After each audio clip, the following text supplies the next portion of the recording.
২৩ বছরে বাম জামানায় একের পর এক কারখানায় তালা পড়ার মতন ঘটনা ঘটেছে। শ্রমিকের আত্মহত্যার ঘটনার সাক্ষী থেকেছে বাংলা।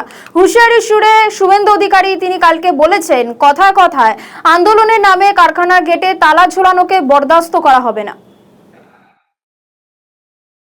আমরা প্রথমেই যেটা করেছি,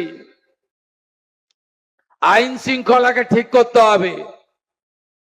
গুন্ডা দমন আইন, কারখানার গেটে তালা লাগালে আপনাকে হাজতের ভিতরে থাকতে হবে। কারখানায় এসে গেটে ভেঙে দিয়ে গেলে 3 গুণ আদায় করব।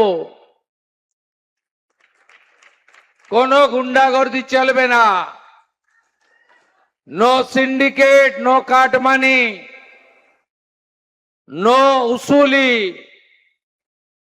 জানতে পারলেই ব্লো দেম আপ, ভেঙে গুড়িয়ে দেবো।